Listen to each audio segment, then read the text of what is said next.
Time के लिए आप लिख लेंगे 45 मिनट्स लिख लेंगे। Next, it will take to cover a distance of 72 kilometre, और जो डिस्टेंस है वो है 72 kilometre. Welcome to my channel. आज हम क्लास 7 का यूनिट नंबर 4 स्टार्ट करने वाले हैं, जिसका नाम है रेशियो, रेट एंड प्रोपोर्शन। तो सबसे पहले हम डिस्कस करेंगे कि रेट और एवरेज रेट क्या होता है। तो सपोज़ करें आपके पास एक डेटा है, 10 पेंसिल्स की जो कीमत है वो 50 रुपीज़ है। तो ये हमारे पास डेटा है कि 10 पेंसिल की जो रुपीज़ है, कि 10 पेंसिल की जो प्राइस है वो 50 रुपीज़ है। तो आपने मालूम करना है पेंसिल का रेट मालूम करना है, इसको हम यूनिट रेट भी कहते हैं। यानी 1 पेंसिल की आपने कीमत मालूम करना है। जब भी आप किसी चीज़ का रेट मालूम करना चाहें तो आप क्या करेंगे, उस चीज़ को 1 बनाएंगे। तो यहाँ पर पेंसिल जो है वो 10 है, तो आप यहाँ पर इसको 1 बनाएंगे। तो यहाँ पर आप डिवाइड करेंगे 10 पर, तो यहाँ पर भी आप डिवाइड करेंगे 10 पर। तो ये 10 और ये 10 कैंसिल आउट हो जाएगा, और यहाँ पर 50 और 10 कैंसिल होकर 5 बन जाएगा। तो इस तरह यहाँ पर जो पेंसिल की जो रेट होगा, यहाँ पर जो पेंसिल का जो रेट होगा 5 रुपीज़ होगा। एवरेज रेट से मुराद है, सपोज करें आपने पेंसिल ले ली है 5 रुपीज़ की ले ली है, दूसरा शॉप पर जो पेंसिल है वो 10 रुपीज़ का बेच रहा है, और इसी तरह जो थर्ड शॉप है वो उसको 8 रुपीज़ पर बेच रहा है, और जो नेक्स्ट आपके पास जो शॉप वाला है, सपोज़ करें उसको जो है वो आप इसको 12 रुपये पर बेच रहा है। तो अब क्या करना है, हमने एवरेज मालूम करना है। यानी हमारे पास जो 1 पेंसिल की कीमत होगी औसतन वो कितनी होगी। एवरेज मालूम करने के लिए हमें क्या करना होगा, एवरेज का फार्मूला पुट करना होगा।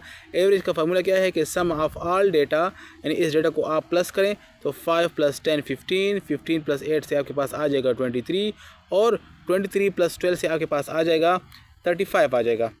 और डिवाइड में कितने हैं, 1 2 3 4, यहाँ पर आपके पास 4 वैल्यूज़ है, तो इसको आपने 4 पे डिवाइड करना है। और जिसको हम डिवाइड करेंगे तो 35 डिवाइड बाय 4 हो जाएगा।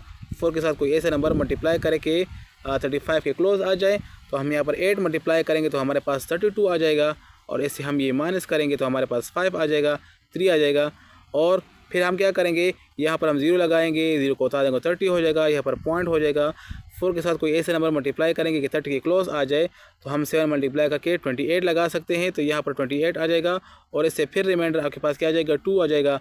और फिर यहाँ पर हम 0 लगा के उतार देंगे यहाँ पर, तो ये 20 हो जाएगा। इसके साथ हम 5 मल्टीप्लाई करेंगे तो आपके पास क्या आ जाएगा, 20 मुकम्मल आ जाएगा, और ये कैंसिल हो जाएगा। तो इस तरह आपके पास जो 1 पेंसिल की जो कीमत आ रही है आपके पास औसतन, यानी इसका जो एवरेज है वो एवरेज क्या है, वो आपके पास है 8.75 इसका एवरेज है। यानी आपको औसतन जो है वो पेंसिल की जो कीमत है वो आपके पास 8.7 पड़ रही है। अब यहाँ पर एग्जांपल नंबर 1 है कि the cost of 12 cupcake is ₹192। ये आपके पास 12 कप केक्स की कीमत है 192 है। What will be the cost of 20 cupcake. इसको आप यूनिटरी मेथड के जरिए सोल्व भी कर सकते हैं, जो कि हम सीख चुके हैं। यूनिटरी मेथड आपको पता है कि पहले आपने 1 कप केक की वैल्यू मालूम करनी होगी, और फिर इसके साथ आपने दोनों साइड पर 20 मल्टीप्लाई करना होगा। तो इस तरीके से भी आप कर सकते हैं। और नेक्स्ट आपके पास जो तरीका है वो है प्रोपोर्शन का तरीका, जिसको हम इस वीडियो में सीखने वाले हैं। तो इसको हम अब यहाँ पर इसको हम यूनिटरी तरीके से सॉल्व किस तरह करेंगे कि यहाँ पर आपके पास डेटा है कि cupcake is equal to 192 rupees. ठीक है, हमने पहले मालूम करना है 1 कप केक की वैल्यू, तो हम यहाँ पर 12 को डिवाइड करेंगे, यहाँ पर भी हम 12 को डिवाइड करेंगे। ठीक है, ये कैंसिल हो जाएगा, और यहाँ पर 1 कप केक की जो वैल्यू हो जाएगी वो हो जाएगी 192 डिवाइडेड बाय 12 हो जाएगा। इसको आप अभी कैंसिल कर भी सकते हैं, अगर कैंसिल ना करना चाहें तो इसको ना कैंसिल करें। डिवाइडिंग 20 ऑन बोथ साइड, यहाँ पर 20 मल्टीप्लाई करें तो हो जाएगा 20 cupcake is equal to 192 divided by 12 multiply 20 हो जाएगा। अब यहाँ पर इसको सिंप्लीफाई करना चाहें तो इसको आप सिंप्लीफाई करें और अपना आंसर निकालें। आपके पास जो आंसर आ जाएगा वो हो जाएगा 320। तो यहाँ से आपके पास जो आंसर आ जाएगा, इसको अगर आप सोल्व करें तो आपके साथ आ जाएगा 320 रुपीज़ आ जाएगी। यहाँ से जो आंसर आता है वो 16 आता है। ठीक है, ये 1 कप केक की जो वैल्यू है वो 16 है, और 16 को जब आप 20 के साथ मल्टीप्लाई करेंगे तो आपके साथ आंसर आ जाएगा 320। हम आपको रेशियो और प्रोपोर्शन की डिटेल वीडियो आपको प्रोवाइड करेंगे कि किस तरह आप रेशियो और प्रोपोर्शन के ज़रिए किसी भी क्वेश्चन को आप आसानी के साथ सॉल्व कर सकते हैं। सपोज करें कि क्वेश्चन है डिवाइड 40,000 PKR एंड 3 फ्रेंड्स इन 2:3:5। 3:5 में आपने इन 40,000 रुपीज़ को डिवाइड करना है। यानी एक दोस्त को 2 हिस्से मिले और दूसरे दोस्त को 3 हिस्से मिले और थर्ड जो दोस्त है उसको 5 हिस्से मिले इस 40,000 का। तो इस क्वेश्चन को हम किस तरह सोल्व करेंगे? इस क्वेश्चन को सोल्व करने के लिए आपके पास एक फार्मूला है,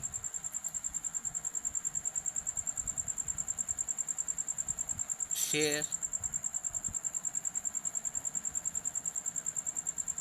ऑफ फर्स्ट फ्रेंड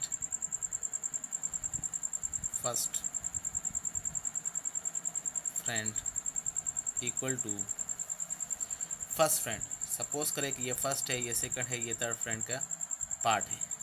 तो फर्स्ट फ्रेंड का जो है वो आपने फर्स्ट है तो आपने फर्स्ट वाला ऊपर लिखना है और डिवाइड में इन तीनों का जो मजमुआ है, सम है, वो आपने लिखना है। तो इन तीनों रेशियोज़ का जो सम है यहाँ पर क्या आता है 2, 3, 5 और ये 10 आएगा, ये 10 आएगा। इस 10 को आपने नीचे लिखना है और यहाँ पर आपने जिस चीज़ को भी आपने तकसीम करना हो, जिस चीज़ की तकसीम का मसला हो, वो यहाँ पर आपने मल्टीप्लाई में लिखना है। तो यहाँ पर हमारे पास क्या है 40,000 रुपीज़ है, इस तरह। इसी तरह हम सेकंड का लिखेंगे, सेकंड का जो है वो सेकंड का शेयर लिखेंगे। तो सेकंड जो है वो सेकंड हमारे पास जो रेशियो है वो 3 है। तो ये दूसरा जो दोस्त है उसका पार्ट है इस 40,000 रुपीज़ में। तो हम यहाँ पर लिखेंगे और वही डिवाइड बाय 10 लिखेंगे क्योंकि सम ऑफ रेशियो जो है वो 10 ही होगा। और यहाँ पर वही हम लिखेंगे 40,000 रुपीज़ लिख लेंगे। इसी तरह लास्ट वन जो है हमारे पास जो तीसरा दोस्त है उसका पार्ट क्या होगा, उसका पार्ट 5 उसका रेशियो है, divide by 10 sum of ratio multiply by total amount वो है 40,000। तो ये आपके पास बेसिक जो है इस फार्मूले के ज़रिए होता है, ठीक है। आपने इंडिविजुअल रेशियो को ऊपर लिखना है, divide by sum of ratio, individual ratio, sum of ratio multiply by total amount, total profit, total loss, total property. जिस चीज़ को भी आपने तकसीम करना हो वो आपने यहाँ पर मल्टीप्लाई में लिखना हो। तो यहाँ पर हमारे पास किस चीज़ की तकसीम का मसला है, वो 40,000 रुपीज़ की तकसीम का मसला है। तो हमने मल्टीप्लाई में ये लिखा है। अब इसको हम ज़रा सिंपल करेंगे और इससे आंसर निकालेंगे। डिवाइड में 10 है, ये भी आपके पास 40,000 है। तो यहाँ से ये 0 और ये 0 कैंसिल हो जाएगा, मल्टीप्लाई डिवाइड में। तो ये आपके पास हो जाएगा 2 रह जाएगा और हो जाएगा 4,000। तो 4,000 को जब 2 के साथ मल्टीप्लाई करेंगे तो ये आपके साथ हो जाएगा 8,000 PKR। तो पहला जो दोस्त है उसका जो पार्ट है इस 40,000 रुपीज़ में वो है 8,000 का। इसी तरह ये जो दूसरा दोस्त है इसका भी मालूम करते हैं। तो ये 0 इसके साथ कैंसिल हो जाएगा और ये हम मल्टीप्लाई कर लेंगे। 4,000 मल्टीप्लाई 3 तो ये हो जाएगा 12,000 PKR। इसी तरह थर्ड का भी इस तरह कर लेंगे, ये 0 इसके साथ कैंसिल आउट और इसको इसके साथ मल्टीप्लाई कर लेंगे। तो 5 मल्टीप्लाई 4 से आएगा 20,000।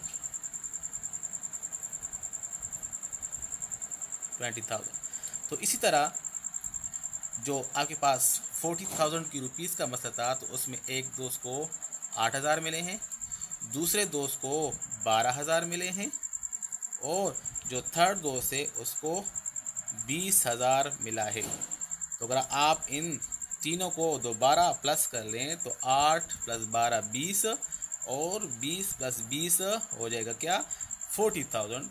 तो 40,000 मुकम्मल तौर पर इन तीनों दोस्तों में तकसीम हो चुका है और किस रेशो के हिसाब से 2:3:5 के हिसाब से। इसी तरह आप किसी भी चीज़ का जो है वो तकसीम कर सकते हैं। उसके लिए आपको टोटल अमाउंट का होना ज़रूरी है, ये आपके पास टोटल अमाउंट है और गिवन रेशो का होना ज़रूरी है कि किस हिसाब से हम इसमें तकसीम करें। प्रोपोर्शन कहते कैसे हैं और प्रोपोर्शन बनता किस तरह है, तो चलो हम इसको समझते हैं। इससे पहले हमने रेशो के बारे में पढ़ा था कि हम रेशियो को किस तरह रिप्रेजेंट करते हैं। सपोज़ करें हमारे पास दो वैल्यूज़ है 2 और दूसरी वैल्यू है 10। ये कुछ भी हो सकता है, ये रुपीज़ भी हो सकते हैं। कुछ रेशियो हम इस तरह लिखते हैं, यानी 2:10 हम लिख सकते हैं। इसको हम इस तरह पढ़ेंगे 2:10। अगर इस रेशियो के इक्वल हम कोई दूसरी रेशियो ले ले, यानी कि इसके इक्वल हो, तो इसकी इक्वल में एक रेशियो लेता हूँ। इसको सपोज़ करें आप 2 के साथ मल्टीप्लाई करें तो ये हो जाएगा 4, और इसको भी 2 के साथ मल्टीप्लाई करें तो ये हो जाएगा 20। तो अब ये दोनों रेशियोज क्या है, आपस में इक्वल है। किस तरह इक्वल है चेक करते हैं। 4:20 को अगर आप ये इसको 2 पर कट करें, 2 पर डिवाइड करें और इसको भी 2 पर डिवाइड करें, तो 2 पर डिवाइड होगा तो ये हो जाएगा 2, और इसको भी 2 पर डिवाइड करेंगे तो ये हो जाएगा 10। तो इसका मतलब है कि ये वही इससे दो रेशियो आते हैं, 2:10 आते हैं। तो इसका मतलब ये हुआ कि ये दोनों रेशियो आपस में बराबर है। अगर ये दोनों रेशियो आपस में बराबर है तो हम लिख सकते हैं कि 2:10 इक्वल टू 4:20, यानी इन दोनों का निस्बत और इन दोनों का निस्बत आपस में बराबर है। तो जब बराबर होगा, इस तरह दो रेशियोज आपस में इक्वल आएंगे, तो हम लिखते हैं 2:10 और 4:20, और इस इक्वल की जगह हम डालते हैं डबल रेशियो, यानी ये दो रेशियो आपस में इक्वल है। तो इसको फिर हम कहते हैं कि 2, 10, 4 और 20 क्या है, आपस में प्रोपोर्शन में है, यानी ये प्रोपोर्शन बनाते हैं।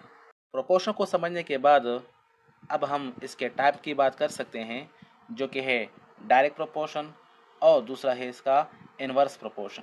अब डायरेक्ट प्रोपोर्शन क्या होता है और इनवर्स प्रोपोर्शन क्या होता है। डायरेक्ट प्रोपोर्शन क्या होता है, ऐसा प्रोपोर्शन, ऐसा ताल्लुक जिसमें एक वैल्यू ज़्यादा हो तो दूसरी भी ज़्यादा होती है, एक इंक्रीज होती है तो दूसरी भी इंक्रीज होती है, अगर एक डिक्रीज होती है तो दूसरी भी डिक्रीज होती है। मतलब इन दोनों के दरम्यान में जो रिलेशन है वो बिल्कुल डायरेक्ट है।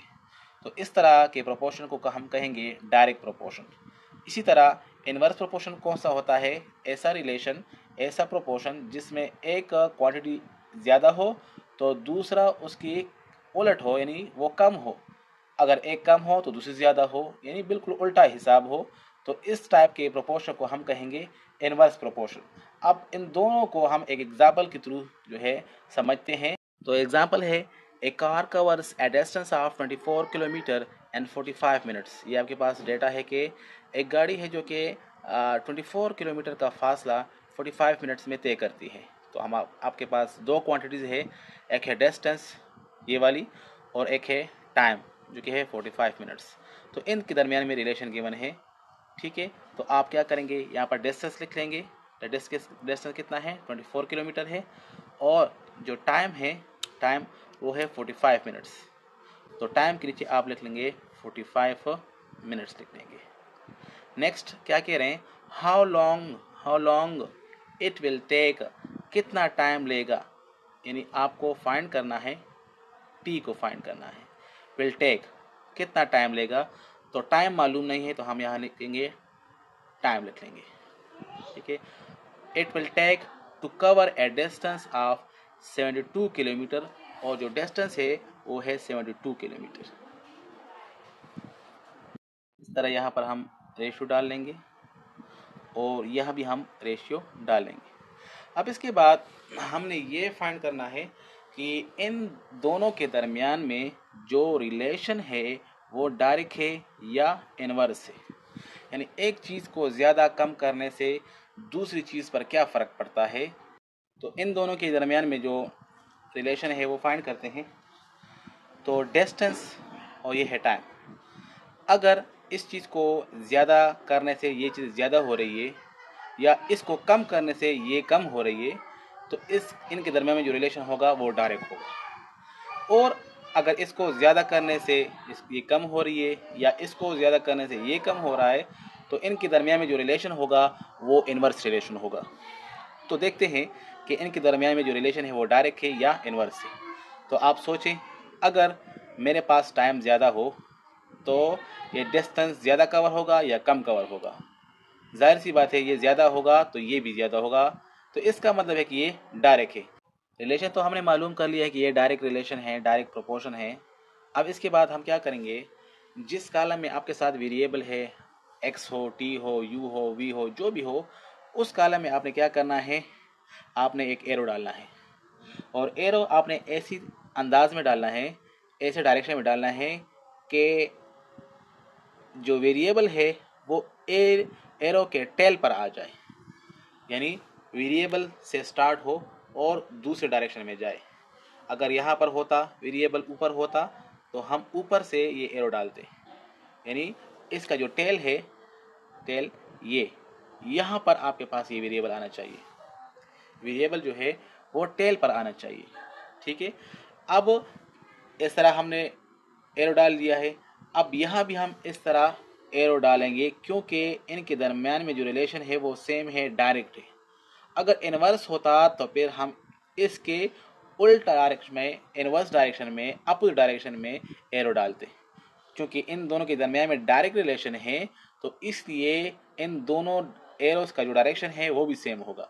तो इस तरह हम ये एरो डालेंगे। नेक्स्ट, इसके बाद क्या करना होगा, इसके बाद आपने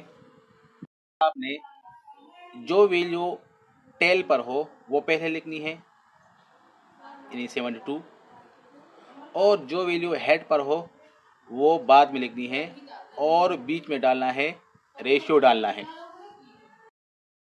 इस तरह इनके दरमियान में फिर प्रोपोर्शन डालना है, और इस तरह ये वैल्यू भी, जो वैल्यू टेल पर हो तो वैल्यू टी है, और जो वैल्यू हेड पर हो उसको बाद में डालना है, इस तरह 45 है। तो इस तरह ये जो है प्रोपोर्शन में ये कन्वर्ट हो चुका है। अब हमारे पास प्रोपोर्शन में एक फार्मूला है, एक सिंपल सा फार्मूला है। फार्मूला क्या है कि इन दोनों का प्रोडक्ट, यानी मीन का प्रोडक्ट दरमियान वाले का प्रोडक्ट बराबर होगा एक्सट्रीम वाले के प्रोडक्ट के बराबर, यानी इन दोनों को मल्टीप्लाई करो तो ये क्या होगा, बराबर होगा। इन दोनों को ज़रब करो और इन दोनों को ज़रब करो तो बराबर होगा। तो हम लिख सकते हैं कि 25 multiply T equal to 72 multiply 45, इस तरह हम लिख लेंगे। अब इसको हमने इस तरह लिख लिया है। हमारे पास जो अननोन है, या हमने जो फाइंड करना है, मालूम करना है, जो रिक्वायर्ड है वो टी है। हमारे पास 25 यहाँ पर मल्टीप्लाई में है, तो ये 25 24 जो है यहाँ पर डिवाइड में आ जाएगा, क्योंकि यहाँ पर मल्टीप्लाई में है। ये बेसिक रूल है आपके पास कि जब भी इक्वेशन हो और उसमें इक्वेशन के एक साइड पर एक चीज़ मल्टीप्लाई में हो तो दूसरे साइड पर जाएगी तो डिवाइड में जाएगी, प्लस में हो तो माइनस हो जाएगी, माइनस में हो तो प्लस हो जाएगी, बिल्कुल उल्टा होगी। तो ये मल्टीप्लाई है तो मल्टीप्लाई का जो उल्टा है वो डिवाइड है। तो हम लिखेंगे 72 मल्टीप्लाई 45, और ये हो जाएगा डिवाइड 24 हो जाएगा। जब ये डिवाइड 24 हो जाएगा तो 24 1 ज़ा 24, और 24 जो है 3 दफ़ा बनाओ तो ये हो जाएगा 72, 72 बन जाएगा। तो इस तरह आपके साथ हो जाएगा, टी आ जाएगा 3 मल्टीप्लाई 45 हो जाएगा। अगर आप इनको मल्टीप्लाई करो तो ये आपके पास आ जाएगा 135 टी, और क्या टी क्या है, मिनट्स में है। तो आपके पास जो टाइम होगा वो 135 मिनट्स जो है दरकार होगा। डिस्टेंस आपके पास 24 था तो 45 मिनट में, अगर 72 डिस्टेंस है, ज़्यादा किया तो टाइम भी ज़्यादा होगा, और टाइम कितना होगा, वो टाइम होगा 135 मिनट्स में ये डिस्टेंस कवर होगा। नेक्स्ट जो हमारे पास एग्जांपल है वो है 20 man can construct A building in 18 days. 20 man है और 18 दिन में एक बिल्डिंग को बनाते हैं। ठीक है, हाउ लॉन्ग, कितना टाइम लेगा, will it take to take 30 man, जब आदमी जो है वो 30 हो जाएंगे, 20 से 30 हो जाएंगे, to complete the same task, यही टास्क, यही बिल्डिंग मुकम्मल करने में 30 आदमी कितना टाइम लेगा। तो देखिए यहाँ पर मैन और डेज के दरमियान में रेशियो है। तो मैन की जगह आपने लिखना है 20, और डेज जो है वो 18 है। एक मैन है और डेज है, इनके दोनों के दरमियान में आपने रेशियो डालना है। तो इस तरह हो जाएगा। अब देखें यहाँ पर क्या कि टाइम कितना लेगा, तो दिनों की जगह आपने यहाँ पर टाइम के नीचे आपने टी डालना है, इस तरह ये टी डालना है। और कहते हैं 30 मैन, जो मैन है वो 30 है, तो यहाँ पर मैन की जगह आपने डालना है 30 डालना है। ये आपके पास हो जाएगा 30 मैन हो जाएगा इस तरह। अब इन दोनों के दरमियान में रिलेशन फाइंड करते हैं। तो देखते हैं कि इन दोनों के दरमियान में जो रिलेशन है वो क्या है, डेज और मैन के दरमियान में। सपोज़ करें कि अगर आपके पास मैन है, अगर हम आदमी को ज़्यादा करेंगे तो ये काम थोड़े दिनों में होगा या ज़्यादा दिनों में होगा। तो जाहिर सी बात है, अगर आप ज़्यादा आदमी लगाएंगे तो ये काम जो है जल्दी होगा। तो इसका मतलब कि ये ज़्यादा करने से ये कम हो रहा है। तो ये इन दोनों के दरमियान में जो रिलेशन है वो कौन सा रिलेशन है, वो है इनडायरेक्ट रिलेशन है, या इनडायरेक्ट आपके पास है प्रोपोर्शन है, इनडायरेक्ट प्रोपोर्शन है, आपके पास इनडायरेक्ट प्रोपोर्शन है। तो अगर इनडायरेक्ट प्रोपोर्शन है तो इसमें हम एरो किस तरह डालेंगे, ठीक है, उसी तरह डालेंगे जब हमने कहा था कि एरो आपने इस तरह डालना है कि ये जो वेरिएबल हो ये टेल पर आ जाए, जिस तरह मैंने ये डाला है, ठीक है। और अब यहाँ पर थोड़ा सा चेंज आएगा, उस और इसमें यहाँ पर थोड़ा सा फ़र्क होगा कि वहाँ पर हमने यहाँ पर जो एरो डाला था वो बिल्कुल इसी डायरेक्शन में डाला था, लेकिन यहाँ पर हम इसका उल्टा डायरेक्शन लेंगे, इस तरह लेंगे, क्योंकि ये इनवर्स डायरेक्शन है, इनडायरेक्ट प्रोपोर्शन है। तो इसलिए हम इसका उल्टा डायरेक्शन में जाएंगे। यहाँ भी उसी तरह कॉन्सेप्ट इस्तेमाल होगा। ये जो है वो टी है और जो हेड पर वैल्यू है वो है 18 है, इस तरह हो जाएगा, क्योंकि जो टेल पर वैल्यू है वो पहले लिखनी है और हेड पर जो वैल्यू है वो बाद में लिखनी है। यही तरीका है, यही मेथड है। अब देखें वही तरीका यहाँ भी इस्तेमाल होगा, वही फार्मूला इस्तेमाल होगा कि product of mean is equal to product of extreme, यानी दरमियान वाले को ज़रब करो और आखिर वाले को ज़रब करो तो आंसर इक्वल होगा, यानी आपके पास ये इक्वल होगा। हम लिख सकते हैं कि 30 multiply T equal to 20 multiply 18, यानी दरमियान वाले को मल्टीप्लाई करो, इक्वल डालो, और 20 मल्टीप्लाई 18 यानी एक्सट्रीम वाले को, लास्ट वन को आपने मल्टीप्लाई करना है, इस तरह। अब इसके बाद क्या होगा, हमने टी फाइंड करना है, ये टी हमने फाइंड करना है। तो ये जो 30 है यहाँ पर मल्टीप्लाई में है, इस साइड पे क्या हो जाएगा, इस साइड में ये डिवाइड में हो जाएगा, इस तरह। तो टी यहाँ पर होगा T equal to 20 multiply 18 divided by 30, इस तरह हो जाएगा। अब इसको ज़रा हम सिंपल करते हैं, बस फिर इसका आंसर आ जाएगा। ये जो है इसको 10 पे डिवाइड करें तो ये हो जाएगा 3, और इसको 10 पे डिवाइड कर तो हो जाएगा 2 हो जाएगा। ये सिंपल हो जाएगा 2 multiply 18 divide by 3, 2 multiply 18 divide by 3। अब 18 और 3 को कैंसिल करो, 3 1 जार 3 और 6 3 जार 18, तो ये आ जाएगा, यानी 18 डिवाइड बाई 3 से 6 आ जाएगा, 18 डिवाइड बाई 3 से 6 आ जाएगा। तो हम लिख सकते हैं कि 2 मल्टीप्लाई 6 आ जाएगा, और 2 6 जार क्या आ जाएगा, 12 आ जाएगा। तो इस तरह ये टी जो है टाइम है, तो टाइम जो है आपके पास कितने हैं, दिन में है, तो आपके पास डेज, ये आपके पास 12 डेज आपके पास जो है वो दरकार होंगे इस काम को करने के लिए। एक्सरसाइज 4.1 में है कि if the cost of 7 litre of milk is ₹770, what is the unit rate of milk. Unit rate मालूम करना है, यानी 1 लीटर की वैल्यू मालूम करनी है। तो यहाँ पर आपके पास जो डेटा है वो क्या है कि आपने लिखना है कि 7 लीटर इज़ इक्वल टू, और दूसरे साइड पर इसकी प्राइस लिखनी है 770। यहाँ पर आपने 1 लीटर की वैल्यू मालूम करनी है, तो 7 को रिमूव करना होगा। तो दोनों साइड पर आप 7 को डिवाइड करें, 7 डिवाइड हो जाएगा, यहाँ पर भी ये 7 कैंसिल हो जाएगा। यहाँ पर 7 और 77 जो है 11 के टेबल में कैंसिल हो जाएगा, और ये 0 इसके साथ रह जाएगा। तो आपके साथ आंसर आ जाएगा 110 जो है 1 लीटर की वैल्यू आ जाएगी। यानी आपके पास जो 1 लीटर का मिल्क है उसका जो रेट है, यानी इसका यूनिट रेट है, वो आपके पास 110 है। वर्कर वर्क्स इन फैक्ट्री, आपके पास एक वर्कर है जो कि फैक्ट्री में काम कर रहा है। He works 78 hours during 5 days, वो आपके पास हफ्ते में 5 दिन काम करता है, और वो 5 दिन में वो जो है वो 78 आवर्स को कंप्लीट करता है, मतलब 78 आवर्स जो है काम करता है और सिर्फ 5 डेज करता है, ठीक है। Find the average rate of working per day, इसका सिंपल एवरेज मालूम करना है। तो हम यहाँ क्या करेंगे, यहाँ पर आप 78 है आपके पास, डिवाइड बाई 5 लिख लें, ठीक है, और ये इसका एवरेज हो जाएगा। तो इस तरह आप इसका एवरेज मालूम कर सकते हैं। इसके अलावा आपके पास दूसरा तरीका क्या है, आपके पास दूसरा तरीका है यूनिटरी मेथड का, कि आप एक साइड पर लिख लें, क्या लिख लें, एक साइड पर आप लिख लें डेज़ लिखें, आपके पास 5 डेज़ हैं, 5 डेज़, और यहाँ पर आपके पास जो आवर्स है वो है 78 आवर्स है। आप क्या करना है, आपने 1 डे की वैल्यू मालूम करनी है, तो यहाँ पर 5 को डिवाइड करेंगे, यहाँ पर आप यहाँ भी 5 को डिवाइड करेंगे, तो 5 कैंसिल, तो यहाँ पर आपके पास हो जाएगा वो जो 1 डे की वैल्यू हो जाएगी। आप कह सकते हैं कि 1 डे में ये कितने आवर्स जो है वो काम करेगा। तो ये देखिए वही वैल्यू आपके पास यहाँ भी आ रही है, 78 डिवाइड बाई 5, यहाँ भी इसका आंसर आ रहा है। अब इसको सोल्व करें, यहाँ पर हम इस 78 को इस 5 पे डिवाइड करने वाले हैं। 5 के साथ अगर हम 1 मल्टीप्लाई करेंगे तो 5 आ जाएगा, इससे रिमाइंडर जो है वो 2 आ जाएगा। अब यहाँ पर हम इस 8 को उतार देंगे, इस 5 के साथ अगर हम 5 मल्टीप्लाई करेंगे तो आपके साथ क्या आ जाएगा, आपके साथ आ जाएगा 28 आ जाएगा। ऐसे जो रिमाइंडर है वो क्या आ जाएगा, वो 3 आ जाएगा। यहाँ पर हम 0 को लगाएंगे, उसको उतारेंगे तो आपके साथ आंसर आ जाएगा 30, लेकिन ऊपर लेंगे पॉइंट क्योंकि हमने 0 खुद से लिया है। तो 5 के साथ हम कुछ मल्टीप्लाई करेंगे 30 आ जाए, तो हम 6 मल्टीप्लाई करेंगे तो आपके साथ आ जाएगा 30 आ जाएगा। और इस तरह जो है ये प्रोसेस स्टॉप हो जाएगा, रिमाइंडर 0 हो जाएगा।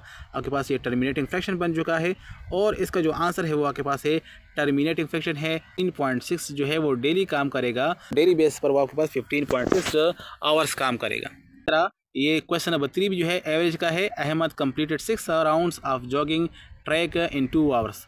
ठीक है, what is his average rate of completing rounds. तो आपने 6 को 2 पे डिवाइड करना है, 6 डिवाइड बाई 2 करना है, आवर्स लिखना है, 2 आवर्स है, और यहाँ पर जो राउंड्स है वो 6 है। तो आपने 1 आवर में मालूम करना है, तो 2 यहाँ पर डिवाइड करना है, 2 यहाँ पर डिवाइड करना है, तो आपके पास हो जाएगा 3 हो जाएगा। तो आपके पास जो है 1 आवर में ये 3 राउंड को कंप्लीट करता है।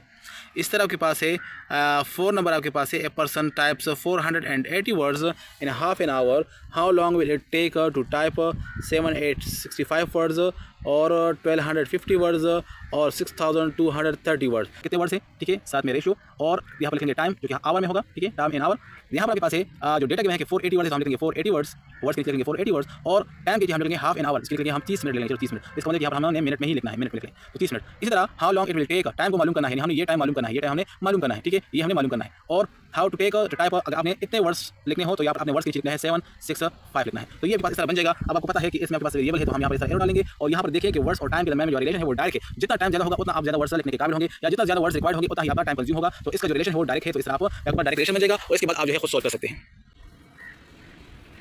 नेक्स्ट 5 नंबर है जो आपके पास एवरेज है, तो आपने एवरेज मालूम करना है, ठीक है, 228 टाइम्स इन 3 मिनट्स, तो आपने सिर्फ उसको 3 पर डिवाइड करना है। 6 नंबर है, Maha skipped the rope 108 times in 4 minutes, what is his average skipping per minute। आपने पर मिनट मालूम करना है, यानी 108 डिवाइड बाय पर मिनट, यानी 4 मिनट है तो आपने उसको 4 पे डिवाइड करना है, तो आपके साथ आसानी के साथ इसका एवरेज आ जाएगा। 108 डिवाइड बाई 4 आपने करना है। नेक्स्ट आपके पास एग्जाम्पल नंबर 2 है कि Nida had 72 centimeter long ribbon, she used 27 centimeter of ribbon in decorating some gift boxes, and the ratio of the new length of the ribbon to the original length of the ribbon। New length और original length के दरमियान में ratio मालूम करना है। New length जो है वो पहले है और ओरिजिनल लेंथ क्या है वो बाद में है। By what ratio the length is decrease, कितनी रेशियो के साथ ये लेंथ जो है डिक्रीज़ हुआ है। तो इसको मालूम करने के लिए सबसे पहले आपने न्यू लेंथ को मालूम करना है। तो 72 जो था वो आपके पास था, और इसमें 27 जो है वो यूज़ हो चुका है। 72 आपके पास था और इसमें 27 जो है वो यूज़ हो चुका है। तो आपके साथ जो रिकॉर्ड आंसर आ जाएगा वो 45 जो है वो सेंटीमीटर आ जाएगा। आपके पास न्यू लेंथ आपके पास इतना आ जाएगा, ये आपके पास न्यू लेंथ है। अब आपने क्या करना है, न्यू लेंथ आपने यहाँ पर लिखना है, 45 यहाँ पर लिखना है, और यहाँ पर आपने ओरिजिनल लेंथ कितना था वो 72 था, ठीक है। अब आपने इसके दरमियान में रेशियो को सैंपल करना है। अगर इसको आप 9 पे डिवाइड करें तो आपके पास ये आ जाएगा 5 आ जाएगा, एंड 5 = 45। इसको भी आप जो है 9 पे डिवाइड करें तो ये आपके पास क्या आ जाएगा, ये आपके पास आ जाएगा 8 9 = 72 आ जाएगा। तो ये आपके पास हो जाएगा 5:8 आ जाएगा। तो ये आपके पास क्या है, इन new length versus original length के दरमियान में हमने रेशियो निकाल ली है और उसको हमने सिंप्लीफाई भी कर लिया है। आपके पास एग्जाम्पल है, during end off season cell the price of shirt decrease in the ratio 4:7। आपके पास गिवन है कि ड्यूरिंग एंड ऑफ सीज़न, आपके पास जब सीज़न होता है तो जो प्राइस होती है वो रिड्यूस होती है, डिक्रीज़ होती है। तो यहाँ पर गिवन है कि 4:7 के हिसाब से जो प्राइसेस है वो जो है वो ड्रॉप हो चुकी है, वो डिक्रीज़ हुई है, ठीक है। और the price of the shirt is 2800। तो ये आपके पास ओरिजिनल जो प्राइस थी वो ये थी find the price of the shirt during sale. के पास जो 4:7 है, आपने सिंपल क्या करना है, जो रेशियो गिवन होगी उसको आपने फ्रैक्शन में कन्वर्ट करना है, मल्टीप्लाई करना होगा, और यहाँ पर आपके पास जो कीमत होगी, ठीक है, जो कीमत होगी उसको आपने यहाँ पर मल्टीप्लाई में लिखना होगा, 2800 आपने यहाँ पर लिखना होगा, और इसको आपने सिंप्लीफाई करना होगा, ठीक है। तो ये आपके पास इंक्रीज़ और डिक्रीज़ दोनों के लिए इस तरह होगा, अगर ऊपर वाली वैल्यू बड़ी हो और नीचे वाली छोटी हो तो ये इंक्रीज़ होगा ऑटोमेटिकली, और अगर ऊपर वाली छोटी हो और नीचे वाला बड़ी हो यानी प्रॉपर फ्रैक्शन हो तो ये डिक्रीज़ भी होगी, ठीक है। तो यहाँ पर हम 4/7 और मल्टीप्लाई 2800 को सॉल्व करेंगे। तो यहाँ पर 28 है, 7 के साथ जो है 4 के टेबल में कैंसिल हो जाएगा, 4 के टेबल में कैंसिल हो जाएगा।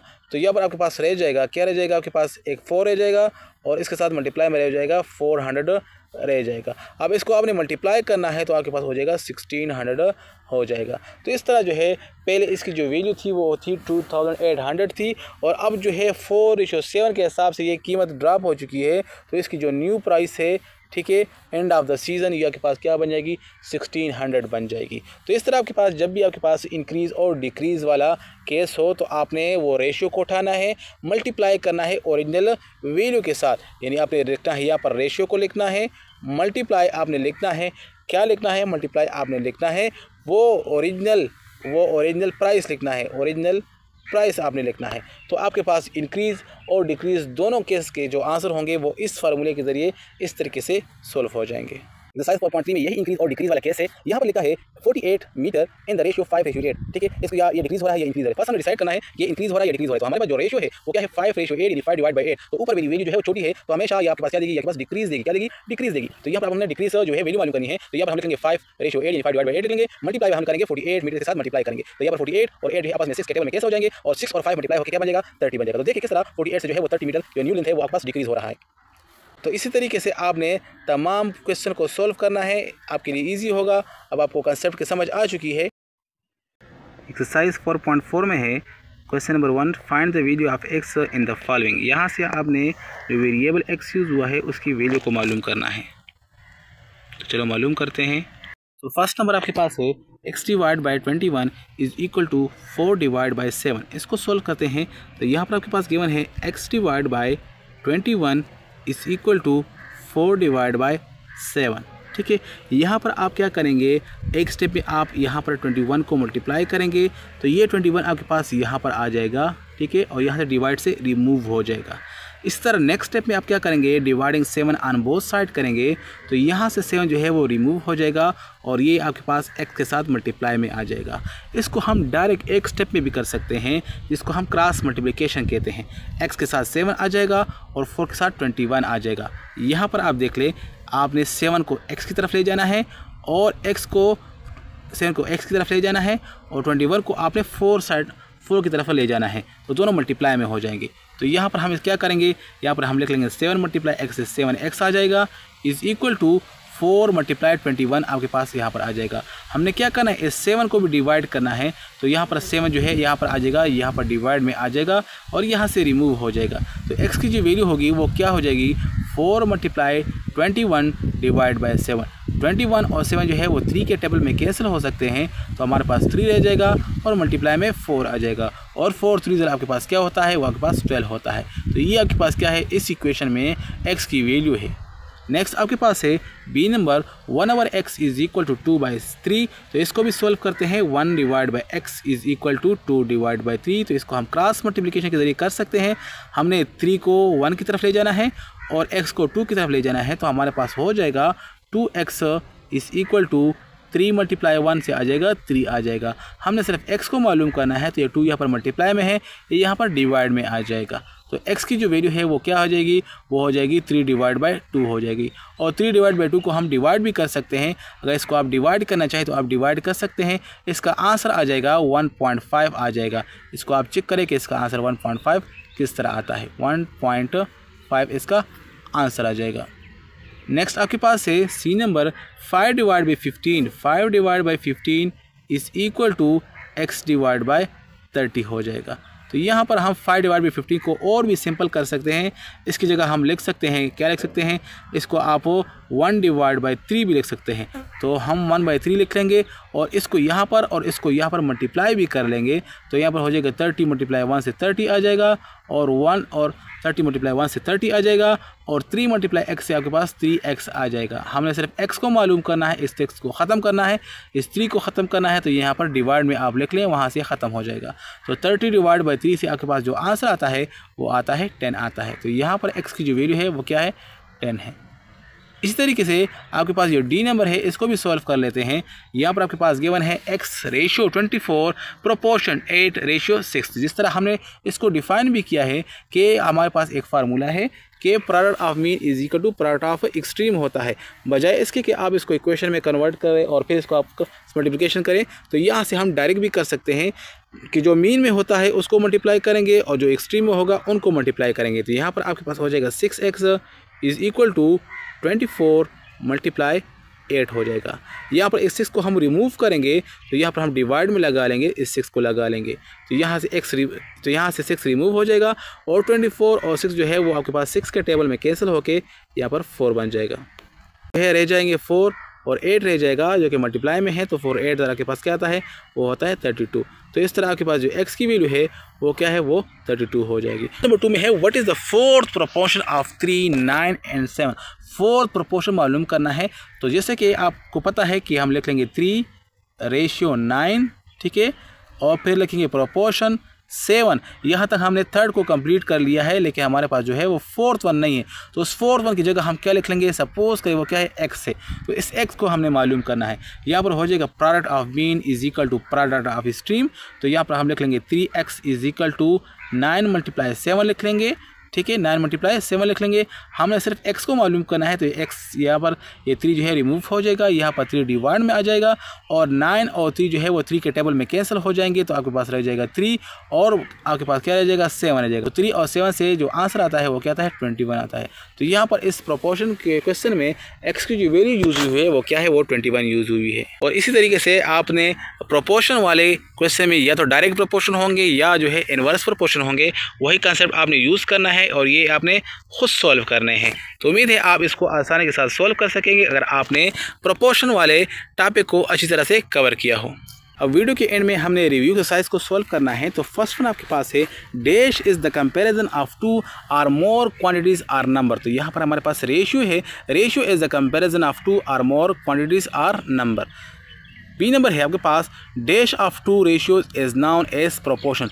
2 रेशियोज़ को जब हम इक्वल लेते हैं, रेशियो 3 वो इक्वल है 4/6 के इक्वल है, जिसको हम प्रोपोर्शन में लिखेंगे 2/3 प्रोपोर्शन 4/6। तो ये क्या है, आपके पास 2 रेशियो जब इक्वल आ जाएं तो इससे हमारे पास प्रोपोर्शन बनता है। तो यहाँ पर हम क्या लिखेंगे, यहाँ पर हम लिखेंगे इक्वलिटी लिखेंगे। तो ऑप्शन नंबर 20 में राइट है। सी नंबर है in a class there are 20 boys and 15 girls, the ratio of boys to girls। तो आपने boys पहले लिखना है और girls बाद में लिखना है। तो हमारे पास क्या है, 20 boys है और गर्ल्स कितनी है, वो आपके पास 15 है। हमने इसको सिंप्लीफाई करना है, दोनों को 5 के टेबल में कैंसिल करें, यहाँ पर भी और यहाँ पर भी। तो हमारे पास जो आंसर आ जाएगा वो आ जाएगा 4/3 हो जाएगा। तो यहाँ पर आप 4/3 को देख लें तो आपका ये आंसर हो जाएगा। आपके पास डी नंबर है the quantities will be directly proportional to each other if with the decrease in one quantity the other quantity will also be decrease। अगर एक क्वांटिटी डिक्रीज होगी तो दूसरी भी डिक्रीज होगी, तो इसको हम क्या कहते हैं, इसको हम डायरेक्टली प्रोपोर्शन कहते हैं। तो यहाँ पर जो एक क्वांटिटी डिक्रीज होगी तो दूसरी भी के पास क्या होगी, वो डिक्रीज होगी। तो ऑप्शन नंबर 2 इसमें राइट है। ई नंबर है the ratio 12/4 is equivalent to dash. इस 12/4 की जो वैल्यू है वो क्या होगी, ये किसके बराबर है। तो आपने इसको सिर्फ सिंपल करना है, 12 रेशियो क्या है, वो 4 है। 12/4 को अगर आप 4 पर डिवाइड करेंगे तो जो आंसर आएगा वो इस ऑप्शन में मौजूद नहीं है। तो इसको हमने स्टेप बाय स्टेप करना है। तो इसको हम 2 पे डिवाइड करेंगे, यहाँ पे 2 पे डिवाइड करेंगे, तो इससे 6 आ जाएगा और रेशियो क्या आ जाएगा, वो आ जाएगा 2 आ जाएगा। तो हमने देखा है कि यहाँ तक जो आंसर है वो इसका आ चुका है। इसको मज़ीद भी हम डिवाइड कर सकते हैं, लेकिन इन्होंने 6/2 जो है वो लगाया हुआ है, तो हमारे पास 6/2 आ चुका है, तो ये इसके बराबर है। F नंबर है the speed of vehicle and the time to reach the destination. अगर आपके पास स्पीड है और टाइम है तो स्पीड और टाइम के दरम्यान में कौन सा रिलेशन होता है। जब आपको पता है कि स्पीड इंक्रीज़ होती है, स्पीड ज़्यादा होती है, तो टाइम जो है वो लेस कंज्यूम होता है। तो स्पीड और टाइम के दरम्यान में हमेशा जो रिलेशन होता है वो इन्वर्स रिलेशन होता है। तो यहाँ पर आप लगाएंगे इन्वर्स रिलेशन। ठीक है, ऑप्शन नंबर 2 इसमें राइट है। जी नंबर है there is an dash proportion between length and width of the square. Length of the weight and width of the square. अगर आपके पास कोई स्क्वायर है, सपोज कर मैं आपको कह दूँ कि ये स्क्वायर है, ठीक है, ये स्क्वायर है और यही स्क्वायर होना चाहिए। मैं कहता हूँ कि इसका जो लेंथ है वो ज़्यादा हो रहा है तो ऑटोमेटिकली इसका जो विड्थ है वो भी ज़्यादा होगा। तो इसका मतलब है कि लेंथ एंड विड्थ के दरमियान में क्या होगा, डायरेक्ट रिलेशन होगा। अगर आपके पास ये स्क्वायर है तो यहाँ पर आप लगाएंगे डायरेक्ट रिलेशन है। एच नंबर है 76 इंक्रीज़ इन 5/2 इस डैश। अगर आपके पास 76 इंक्रीज़ होगा इन 5/2, यानी आपने क्या करना है, आपने 5/2 मालूम करना है, यानी आपने 5 डिवाइड बाई 2 लिखना है और मल्टीप्लाई करना है 76 के साथ मल्टीप्लाई करना है। अब ये और ये कैंसिल हो जाएगा। 76 डिवाइड बाई 2 से आपके पास जो आंसर आ जाएगा वो 38 आ जाएगा। तो 38 और 5 आप मल्टीप्लाई करेंगे तो आपके पास जो एक्चुअल आंसर होगा वो आ जाएगा 5 8 ज़ार 40, आपके पास 4 कैरी हो जाएगा और 3 5 ज़ार 15 आ जाएगा, 190 आ जाएगा। तो हमारे पास 190 इसका आंसर हो जाएगा। अगर 76 इंक्रीज़ होगा 5/2 के हिसाब से तो आपके पास जो इंक्रीज़ इन वैल्यू आ जाएगी वो हो जाएगी 190 जो है वो पहुंच जाएगी। पहले आपके पास 76 थी, अब बन जाएगी 190 आ जाएगी। तो न्यू जो आपके पास वैल्यू हो जाएगी वो 190 हो जाएगी। तो ये थी आज की वीडियो। उम्मीद है आप लोगों को आज की वीडियो पसंद आई होगी। अगर आपको हमारी आज की वीडियो पसंद आई हो तो अपने दोस्तों के साथ लाजमी शेयर करें। तो मिलते हैं नेक्स्ट वीडियो में जिसमें हम वीडियो नंबर 5 फाइनेंशियल अर्थमेटिक को डिस्कस करेंगे। तो तब तक के लिए खुदा हाफिज़। Thanks for watching.